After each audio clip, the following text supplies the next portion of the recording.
Ada yang aneh dengan Skotlandia jika dilihat dari atas, sebuah garis nyaris lurus sempurna membelah negara ini dari pantai ke pantai.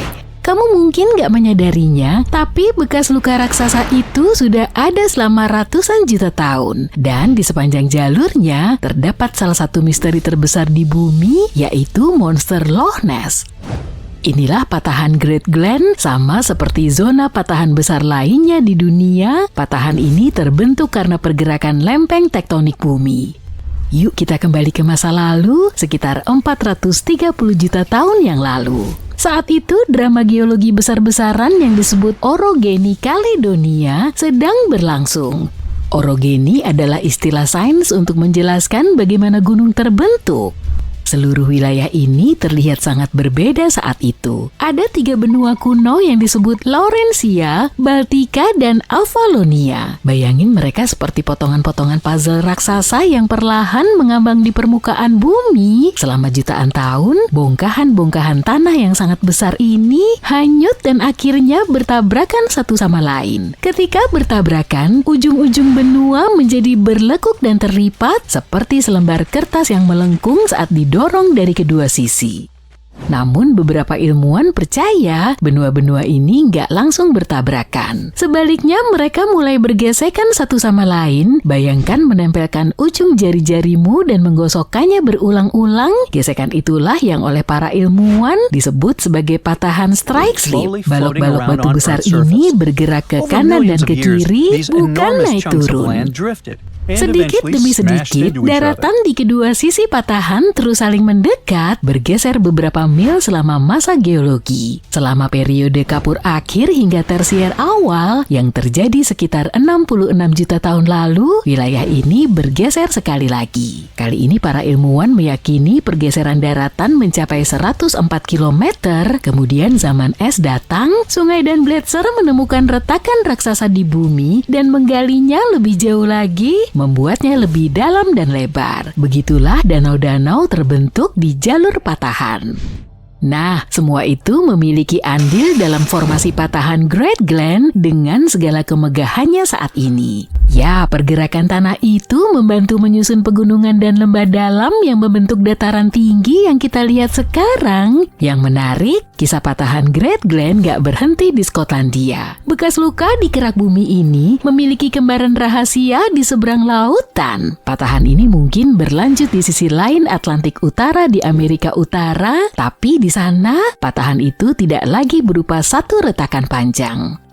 Sekitar 200 juta tahun lalu, bumi kembali berguncang. Saat itulah punggung tengah Atlantik mulai terbentuk, sebuah pegunungan bawah laut raksasa yang mulai mendorong benua-benua dan merusak patahan aslinya. Sekarang sisi Amerika Utara dari patahan Great Glen muncul sebagai patahan Cabot yang juga dikenal sebagai patahan jarak jauh. Patahan ini membelah Newfoundland barat laut di Kanada dan bahkan membentang hingga ke Teluk St. Lawrence. Sementara itu di Skotlandia, patahan ini sejajar dengan Great Glen, sebuah lembah sepanjang 100 km, membentang dari Inverness di timur laut sampai ke Fort William. Lembah ini penuh dengan loch atau danau yang indah. Salah satu loch terbesar dan paling terkenal tentunya adalah Loch Ness. Ya, Loch Ness hamparan air misterius yang kabarnya adalah rumah bagi monster Loch Ness. Itu loh, makhluk legendaris dengan leher panjang yang sesekali menyembul keluar dari air dan membuat bulu kuduk merinding bagi siapa saja yang beruntung atau nggak beruntung untuk melihatnya sekilas. Setidaknya, itulah yang dikatakan orang-orang. Namun, meski sudah bertahun-tahun mencari makhluk ini, mulai dengan drone pencitraan termal hingga kapal selam miniatur, belum ada yang menemukan bukti nyata tentang monster tersebut. Satu fakta yang menarik adalah monster Loch Ness mungkin terkait langsung dengan patahan Great Glen. Beberapa ahli geologi menduga banyak penampakan Nessie yang mungkin sebenarnya hanyalah gelembung besar. Mungkin ini disebabkan oleh patahan itu sendiri. Masalahnya pergerakan di wilayah ini nggak hanya terjadi jutaan tahun lalu. Selama 150 tahun terakhir, gempa bumi moderat sesekali mengguncang wilayah dataran tinggi. Ketika garis patahan bergeser, meski hanya sedikit, kantong gas yang terperangkap di bawah tanah bisa terlepas. Kemudian gelembung yang muncul di permukaan danau menciptakan riak, gelombang, atau gerakan tiba-tiba di air. Itulah yang mungkin terlihat bagi seseorang yang berdiri di tepi danau, mirip makhluk raksasa yang berenang di bawah permukaan. Kenyataannya, bisa jadi itu hanyalah bumi yang bergeser sepersekian inci di sepanjang patahan purba. Atau bisa dikatakan danau itu buang angin. Pertanyaan besarnya, apakah wilayah ini masih bergerak? Apakah celah geologis raksasa ini semakin bertambah besar? Sulit untuk memastikan karena para ilmuwan saling berbeda pendapat. Beberapa berpendapat patahan Great Glen masih aktif hingga saat ini. Mereka menganggapnya patahan strike slip yang aktif kembali. Berarti mungkin masih ada pergerakan jauh di bawah tanah dan bebatuan di kedua sisi mungkin masih tegang dan bergeser mendekat. Bahkan gempa moderat sesekali tercatat selama 150 tahun terakhir, biasanya sekitar 3 atau 4 skala Richter. Tapi nggak semua yakin, ilmuwan lain mengatakan nggak ada bukti kuat tentang aktivitas modern yang signifikan di sepanjang patahan utama. Aktivitas seismik selama beberapa abad terakhir nggak cukup kuat untuk membuktikan patahan ini benar-benar bergerak. Ambil contoh gempa bumi Inverness yang terjadi pada tahun 1901. Hingga kini gempa tersebut dianggap salah satu gempa terkuat yang pernah terjadi di Skotlandia. Orang-orang merasakannya di seluruh negeri dan gempa tersebut merusak beberapa bangunan di Inverness. Situasinya begitu intens sehingga menimbulkan prasangka bahwa retakannya jelas bertambah besar. Tapi para ahli nggak begitu yakin. Beberapa percaya gempa mungkin terjadi pada patahan sekunder yang terhubung ke patahan Great Glen, tapi nggak secara langsung pada patahan utama itu sendiri. Jadi sekali lagi, sulit untuk mengatakan dengan pasti apakah patahan Great Glen masih aktif bergerak saat ini. Terlepas dari semua penelitian dan perdebatan selama bertahun-tahun, hanya ada beberapa kesimpulan tentang celah besar ini yang disetujui semua orang. Patahannya sangat lurus, sangat kuno, dan sangat dalam. Tapi itu bukan satu-satunya fakta keren tentang wilayah Skotlandia. Yuk kita pergi ke pulau-pulau di lepas pantai di sebelah barat laut daratan, ke Pulau Skye. Tempat ini pernah menjadi rumah bagi berbagai macam dinosaurus selama periode Jura Tengah. Menemukan fosil dinosaurus dari periode ini sangat sulit, tapi pulau ini menjadi pengecualian. Para ahli menemukan sekitar 160 juta tahun lalu, dinosaurus bercengkrama di tepi berlumpur Laguna yang hangat di sana. Saat berkumpul di sekitar lubang air purba ini, mereka meninggalkan lapisan-lapisan jejak kaki yang saling tumpang tindih. Para ahli pertama kali melihat jejak ini pada awal tahun 1980-an, tapi pada saat itu mereka menyimpulkan jejak itu adalah liang ikan purba yang membatu. Kemudian pada tahun 2019, seorang mahasiswa pasca sarjana dari Universitas Edinburgh pergi ke sana dan menduga itu jejak kaki dinosaurus berjari 3. Dan dia benar, selama beberapa tahun penelitian lapangan, dia dan rekan-rekannya menemukan lebih dari 130 jejak. Timnya percaya jejak-jejak tersebut ditinggalkan oleh Megalosaurus. Ini jenis dinosaurus besar, panjangnya sekitar 6 meter, dan merupakan pemakan daging. Bahkan mereka mendaki puncak rantai makanan lokal selama Jura Tengah. Jejak dinosaurus itu menunjukkan mereka bukan sedang berburu di sana, melainkan hanya berjalan-jalan atau mungkin bersantai di dekat air. Tempat ini sangat istimewa karena memberi kita sudut pandang yang langka tentang seperti apa kehidupan pada periode Jura.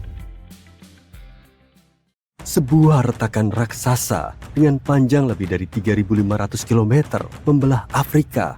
Jalan, rumah, bahkan sekolah-sekolah mulai terbelah. Kini para ilmuwan berpikir bahwa mereka akhirnya menemukan penyebabnya. Sebuah kolom besar batuan panas membara yang disebut super plume naik dari dalam bumi dan perlahan-lahan memisahkan daratan inci demi inci. Ini bukanlah pergeseran yang kecil, benua sedang terbelah dua. Petunjuknya mungkin tersembunyi ribuan kilometer jauhnya di Hawaii. Dan mengapa Amerika Serikat tiba-tiba memiliki peran di sini? Sabar, kita akan sampai di sana. Pertama, penting untuk diketahui bahwa ini bukanlah informasi baru. Afrika telah terpecah secara perlahan selama sekitar 25 juta tahun. Hal ini terjadi di wilayah yang disebut sistem celah Afrika Timur. Wilayah ini membentang ribuan kilometer dari Ethiopia hingga Mozambik dan merupakan sistem keretakan benua aktif terbesar di planet ini. Yang saya maksud adalah tempat di mana kerak bumi meregang dan tertarik, menyebabkan patahan, gempa bumi dan letusan gunung berapi. Hal-hal yang menakutkan untuk sedikitnya. Pada 2018 misalnya, retakan besar muncul dekat kota kecil di barat ibu kota Kenya, Nairobi. Di beberapa titik lebarnya sekitar 20 meter, hampir sepanjang 2 bus sekolah berderet. Semuanya mengerikan, terjadi cepat dan meninggalkan jejak kehancuran. Jalan terputus, ladang terbelah, orang-orang takut saat tanah terbuka di bawah kaki mereka. Ini benar-benar terjadi. Seorang pria menyaksikan retakan membelah rumahnya. Ia hanya sempat ambil sedikit barang sebelum seluruh rumahnya runtuh. Kedengarannya mengerikan, bukan? Karena terjadi di wilayah retakan Afrika Timur, kepanikan cepat menyebar. Media ramai meliput, mengklaim bahwa ini bukti Afrika terbelah. Orang-orang di dekat retakan berpikir, astaga, ini sedang terjadi. Banyak yang masih percaya hal tersebut hingga kini, tapi sebenarnya tidak demikian. Setidaknya bukan pada retakan itu. Setelah kepanikan awal, video dan foto mengungkap petunjuk bahwa retakan tak terkait pergerakan lempeng tektonik. Petunjuk pertama, kedua sisi retakan tak cocok, seperti potongan puzzle yang salah, mereka tak sesuai. Petunjuk kedua, celah itu bukan garis lurus, ada semacam jembatan tanah di antaranya. Semua ini menunjukkan erosi tiba-tiba. Maksudku, beberapa ahli percaya celah itu pernah terisi abu vulkanik dari gunung Longenot di dekat situ. Tapi kemudian wilayah itu dilanda hujan lebat. Ketika air meresap ke tanah, abu terbilas, meninggalkan celah terbuka. Masalah selesai. Meski kebenaran terungkap, semuanya sudah terlambat. Peristiwa ini menghidupkan kembali wacana Afrika terbelah. Masalahnya, meski retakan itu tak terkait, jangan salah, Afrika memang sedang terbelah. Itu karena benua ini berada di antara dua lempeng tektonik, lempeng Somalia di timur dan lempeng Nubia di barat. Masalahnya, mereka saling menjauh. Saat terpisah, celah di retakan Afrika Timur terus melebar. Akhirnya, lempeng Somalia bisa terlepas sepenuhnya dari lempeng Nubia, menciptakan daratan benar-benar baru, daratan seukuran Madagaskar atau bahkan Selandia Baru. Kamu tak perlu khawatir, proses ini sangat-sangat lambat. Tak ada seorang pun dari kita yang akan melihatnya selesai. Para ahli mengatakan benua ini terpisah sekitar 0,8 cm per tahun di tempat yang sama. Sebagai gambaran, itu kurang dari panjang kuku jari kamu. Jadi pemisahan ini butuh jutaan tahun. Ini kabar baik bagi penduduk setempat, tapi itu tak berarti mereka tak merasakan efeknya. Malah, efek itu sudah terjadi. Contohnya wilayah Afar di Ethiopia misalnya. Pada 2005, daerah ini menunjukkan betapa tak terduganya retakan itu. Dalam waktu singkat, 420 gempa bumi mengguncang area itu, membuka celah besar. Proses yang biasanya butuh berabad-abad terjadi hanya dalam beberapa hari, menantang pemahaman ilmuwan tentang kecepatan perubahan geologi. Saat itu, retakan membentang lebih dari 56 km. Kehidupan di sekitarnya masih sulit. Gempa terkini menghancurkan infrastruktur lokal. 37 sekolah rusak, menyebabkan 5.000 siswa tak punya ruang kelas. Itu baru satu bagian kerusakan. Saat lempeng tektonik terus menjauh, air akhirnya akan membanjiri wilayah ini, menciptakan lautan baru menurut beberapa prediksi. Negara-negara seperti Zambia dan Uganda yang saat ini terkurung daratan, suatu hari bisa punya garis pantai. Itu bisa jadi kabar baik karena bisa membuka rute perdagangan baru dan mengubah total perekonomian mereka. Jangan terlalu bersemangat dulu, kita tak akan menyelam di lautan ke-6 ini dalam waktu dekat. Proses pemisahannya masih butuh 5 hingga 10 juta tahun lagi, tapi sulit memastikan kapan tepatnya. Karena peristiwa seismik besar seperti gempa bisa mempercepat semuanya. Jadi inilah yang kita ketahui, Lempeng Somalia dan lempeng Nubia sedang mengalami perpisahan tektonik dramatis, perlahan bergerak menjauh. Afrika akan terbelah dua, bumi kemungkinan akan dapat lautan baru karenanya. Tapi hingga baru-baru ini, kita belum tahu pasti apa pemicunya. Ya, lempeng-lempeng itu bergerak, tapi mengapa? Maksudku, apakah proses geologi raksasa ini didorong sesuatu di dalam mantel bumi? Atau ada sumber yang lebih dalam? Nah, ilmuwan yakin mereka akhirnya memecahkan misteri. Mereka percaya benua itu terbelah karena ada lapisan super plum mantel dalam. Kolom batuan panas besar di bawah sistem retakan Afrika Timur. Bayangkan seperti ada palu raksasa di bawah tanah, mendorong ke atas, menekan kerak bumi, dan perlahan membelahnya. Tapi inilah yang menarik. Ilmuwan sampai pada kesimpulan itu berkat sesuatu yang terjadi di belahan dunia lain, Hawaii. Di bawah negara bagian AS ini, ada plum batuan super panas naik dari dalam planet. Batuan ini melelehkan kerak di atasnya, memicu gunung berapi Hawaii. Saat lempeng Pasifik melintas di atas plum, batuan cair muncul di titik baru, menciptakan gunung berapi demi gunung berapi. Selama jutaan tahun, begitulah kepulauan Hawaii terbentuk. Plum Hawaii mengandung gas mulia seperti helium dan neon. Dan tahukah kamu di mana lagi ilmuwan menemukan gas yang sama? Tepat sekali, di bawah sistem retakan Afrika Timur. Bingo! Penemuan itu mendukung teori bahwa super plum mendorong peristiwa di Afrika. Kita sebut super karena mungkin sangat besar. Gas-gas itu ditemukan di batuan vulkanik dari Kenya hingga Malawi. Jadi semua menunjukkan keberadaan satu super plum yang membentang dari Samudera Hindia hingga Laut Merah. Bukan sekumpulan sumber yang terpisah. Jika data dan riset mereka benar, ilmuwan memperkirakan super plum di bawah Afrika mulai dari batas inti mantel berada sekitar 2.900 km di dalam bumi. Meski tanda kimia sistem retakan Afrika Timur mirip dengan batuan vulkanik di Hawaii, keduanya tak identik. Plum Hawaii dianggap aliran mantel panas yang sempit dan naik, mirip gerakan dalam lampu lava. Bentuk plum Afrika mungkin berbeda, lebih mirip massa besar panas mengapung yang naik dari dalam bumi. Saat mencapai permukaan, material panas bertemu lapisan luar yang lebih dingin dan padat, lalu menyebar, mendorong cukup kuat untuk membelahnya dan memicu aktivitas vulkanik hebat di wilayah itu. Jika teori ini benar, kita sedang saksikan kekuatan yang perlahan tapi tak terhentikan yang menggambar ulang peta Afrika dan mengubah benua selamanya. India bisa terbelah secara horizontal menjadi dua bagian saat menuju ke Eurasia. Pergerakan lempeng India yang mencakup sebagian besar Asia Selatan modern menyebabkan Himalaya tumbuh. Proses ini dimulai sekitar 60 juta tahun yang lalu ketika lempeng tersebut pertama kali menabrak Eurasia. Para ilmuwan dari Belanda telah menggunakan kekuatan simulator AI untuk melihat seperti apa wilayah ini kelak. Model komputer menunjukkan bahwa anak benua India akan bergabung dengan tanduk Afrika dalam waktu sekitar 200 juta tahun.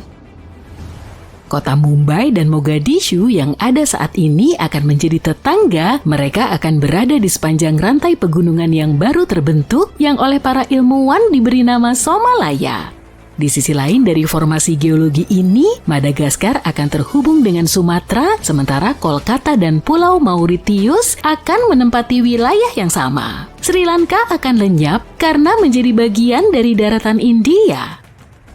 Lebih jauh ke utara, para ilmuwan memprediksi bahwa Himalaya akan bertambah tinggi di masa mendatang. Ketika lempeng India terus bergerak ke utara, akan ada perubahan besar pada lanskap di sekitarnya. Garis patahan yang ada saat ini akan bergeser lebih jauh ke selatan. Puluhan ribu tahun di masa depan, mungkin tidak akan ada Nepal. Pegunungan Himalaya akan meluas ke samping dan menelan negara pegunungan itu sepenuhnya. Mungkin akan ada lebih banyak gempa bumi di bagian dunia ini karena pergerakan itu.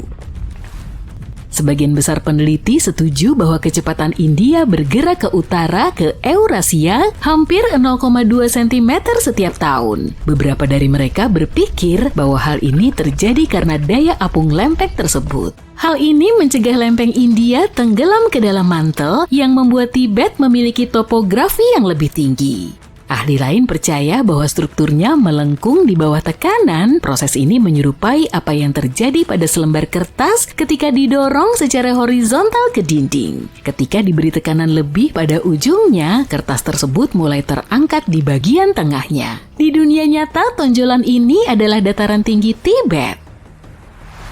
Sebuah teori baru memberi kita penjelasan ketiga untuk proses tersebut. Makalah mereka masih harus melalui peninjauan sejawat, tapi temuannya sangat menarik. Tim peneliti internasional memperkenalkan sebuah konsep baru, delaminasi lempeng India. Istilah ini berarti pemisahan lapisan-lapisan pada material yang seharusnya terikat bersama. Bayangkan sebuah roti lapis yang terdiri dari irisan keju dan ham di antara dua roti. Keluarkan salah satu lapisan tersebut dari roti lapis dan kamu akan mendapatkan delaminasi.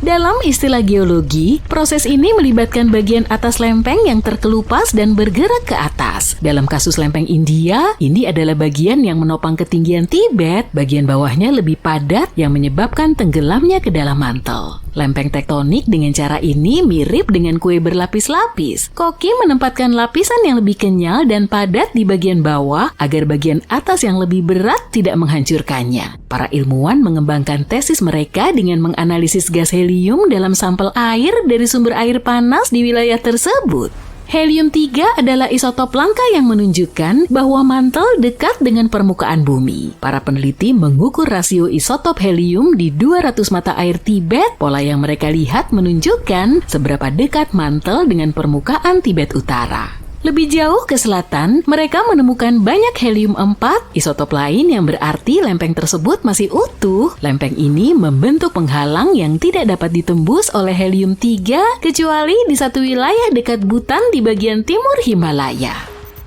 Aktivitas seismik di wilayah ini merupakan bukti yang baik bahwa delaminasi, teori roti lapis, adalah nyata di sini. Dan ini menunjukkan kepada kita bahwa mantel sedang menyusup dari sisi timur dataran tinggi.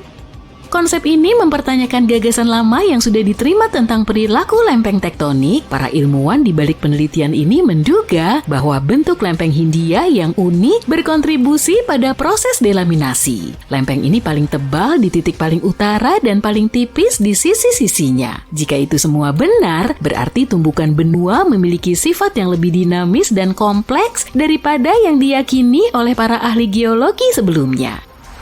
Para ilmuwan masih belum memiliki cukup bukti kuat untuk membuktikan kebenaran teori baru ini. Ini hanyalah petunjuk. Pengeboran hingga kedalaman lebih dari 60 mil secara mekanis tidak mungkin dilakukan saat ini. Penggalian seperti itu diperlukan untuk memastikan 100% bahwa proses delaminasi sedang berlangsung. Dengan teknologi yang tepat, kita akan dapat lebih memahami bahaya yang terkait dengan gempa bumi di wilayah Asia Pasifik. Kawasan ini merupakan rumah bagi cincin api yang terkenal, di mana 75% gunung berapi di bumi berada. 9 dari 10 gempa bumi terjadi di sini. Lempeng tektonik India, Australia, Capricorn di bawah Samudra Hindia juga penting untuk memecahkan misteri tektonik bumi. Istilah yang digunakan para ahli geofisika untuk lokasi seperti itu adalah batas lempeng yang baru lahir. Ini adalah tempat di mana lempeng tektonik baru saja mulai saling tarik-menarik atau mendorong satu sama lain. Tempat-tempat ini merupakan tahap awal dari batas lempeng yang lengkap. Transformasi geologi seperti itu berlangsung dengan kecepatan hampir 5% dari 1 inci per tahun. Itu kira-kira sama panjangnya dengan lebar sehelai spaghetti. Hal ini seharusnya tidak terlalu mengkhawatirkan kita dari sudut pandang saat ini. Lempeng India, Australia, Capricorn ditakdirkan untuk terbelah menjadi dua selama puluhan juta tahun. Para ilmuwan dari Prancis mempelajari catatan 2 gempa bumi yang terjadi pada 2012 dan menyimpulkan bahwa pasti ada batas yang baru lahir di sana. Gempa bumi biasanya terjadi di tempat di mana 2 atau lebih lempeng tektonik bertemu. Tapi gempa di Samudra Hindia terjadi di tengah-tengah lempeng. Para ilmuwan menggunakan pemindaian sonar untuk memetakan dasar laut dan melihat apa yang sebenarnya terjadi di sana. Setelah meneliti lebih lanjut wilayah laut di lepas pantai Australia Barat, para peneliti menemukan jaringan kompleks yang terdiri dari 62 cekungan yang saling tarik-menarik di sepanjang zona patahan. Data ilmiah ini mendukung gagasan bahwa lempeng tektonik perlahan tapi pasti sedang pecah. Ini adalah bukti lain bahwa lapisan luar planet kita bersifat dinamis, bukan statis. Dalam beberapa kasus, kamu tidak perlu menjadi seorang ilmuwan untuk mengetahui kekuatan bawah tanah yang dahsyat ini. Retakan besar muncul hampir dalam semalam akibat hujan lebat di wilayah seismik aktif di pedesaan Kenya. Pertama pada tahun 2018 dan kemudian lagi pada tahun 2023. Penduduk setempat menamai retakan yang terbesar dengan sebutan The Grand Kenya. Kejadian-kejadian ini bukanlah kejadian yang terjadi sekali saja, melainkan merupakan sinyal dari sistem retakan Afrika Timur, bagian dari lembah celah besar. Fenomena geologi yang sangat besar ini, yang membentang dari Yordania hingga Mozambik, menunjukkan kepada kita pemisahan benua Afrika secara bertahap menjadi dua anak benua. Kamu dapat menemukan lembah retakan di seluruh dunia sebagai bukti bagaimana pergerakan lempeng tektonik mengubah planet ini. Retakan Afrika Timur menunjukkan dinamika yang mendasari lempeng Nubia dan Somalia. Lempeng Nubia menopang sebagian besar Afrika dan lempeng Somalia yang lebih kecil menopang tanduk Afrika. Keduanya secara bertahap bergerak menjauh satu sama lain yang menyebabkan terbentuknya celah-celah di dalam lembah retakan. Proses pemisahan benua ini yang berlangsung sedikit lebih cepat daripada yang terjadi di India, pada akhirnya akan menyebabkan terbelahnya Afrika menjadi dua benua. Keseluruhan proses ini yang akan terjadi dalam 10 hingga 50 juta tahun ke depan menandai peristiwa geologi penting yang mengingatkan kita akan transformasi historis bumi. Terakhir kali geografi planet kita berubah secara drastis adalah pada periode Jurassik. Peta dunia dari periode tersebut terlihat mudah dikenali, tetapi posisi daratannya aneh dari sudut pandang modern. Di bagian utara, Eurasia masih terhubung secara longgar dengan Amerika Utara yang pada saat itu disebut Laurasia. Daratan ini perlahan-lahan bergerak menjauh dari superkontinen Gondwana lebih jauh ke selatan. Ini terdiri dari apa yang kita kenal sekarang sebagai Afrika, Amerika Selatan, Australia, dan Antartika. Pada saat itu, lempeng India lebih dekat ke Madagaskar daripada ke Eurasia seperti saat ini.